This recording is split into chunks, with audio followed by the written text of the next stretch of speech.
Today it's my birthday. আর আমার যা অনেক কিছু রান্না করেছে আমার জন্য।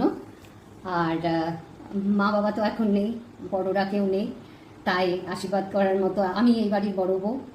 যাই হোক, আমার ছোটরা সব ব্যবস্থা করেছে আমার বার্থডে। এ দেখুন,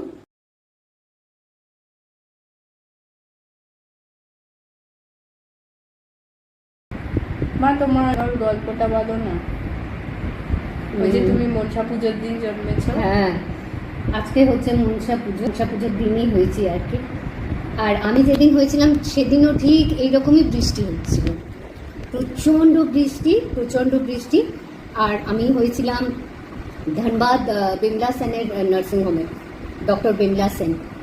তা আমার বাবা, এত বৃষ্টি, আমার বাবা ঠিক টাইম মতো পৌঁছাতে পারেনি বৃষ্টির জন্য। খুব কষ্ট করে মা আমায় গল্প শোনাতো যে তোর বাবা খুব কষ্ট করে ধানবাদ গেছিল, এত বৃষ্টি পড়ছিল সেদিন। এটা একটা ব্যাপার। আর মনসা পুজোর দিন মায়ের উপোস থাকলেও মা এরম সব রকম রান্না টান্না করে মা ইয়ে করতো, খাওয়াতো। আর রাতে আমার ফ্রেন্ডদেরকেও ডাকতো বার্থডে সেলিব্রেট করতো। আর আজকের দিনে আমার নেশার বাড়িতে, পান্ডার বাড়িতে নিরামিষ হতো সব। তার মানে যেরকম প্রত্যেক জন্মদিনে নিরামিষ খেতে? প্রত্যেক বার্থডে নিরামিষ খেতাম। কিন্তু বিয়ের পর আমি সল্টলেকে বিয়ে হয়ে এসে তারপরে আমি এখানে মাছ খাই। যেহেতু মনসা পুজো, যেহেতু আজকে পুজো, মার তো নির্জলা উপবাস থাকতো। যেরকম আজকে বৌদিরও পুরো নির্জলা উপোস করে আছে, বৌদিরও ওখানে। তো সেহেতু আমাদের আমিষ হতো না, নিরামিষ হতো। তোমার ছোটবেলায় সবচেয়ে ফেভারিট গিফট কি ছিল যেটা তুমি পেয়েছিলে জন্মদিনে?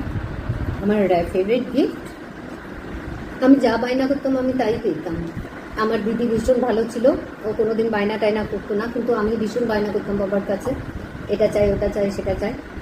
আর মুখ থেকে বার হলেই হতো, বাবা ইয়ে করতো, সেটা দিয়ে দিত। আচ্ছা, তোমার জন্মদিনে তোমাকে কেউ গান গাইতে বলতো না পার্টিতে? না, গান গাইতে বলতো না। আর খাবারগুলো কেমন রান্না হয়েছে সেটা তো বলো। ছোট মামন কেমন রান্না করেছে? রান্না করেছে আমার যা, খুবই ভালো রান্না করেছে। 30 ইয়ার্স আমাদের বাড়ি কুক ছিল সল্টলেকের বাড়িতে, আমার বিয়ের আগে কুক 30 ইয়ার্স সে ছিল। কিন্তু এই 1 বছর হলো তার একটু প্রবলেম হচ্ছিল, চোখের প্রবলেম হচ্ছিল বলে তাকে রিটায়ারমেন্ট দেওয়া হয়েছে।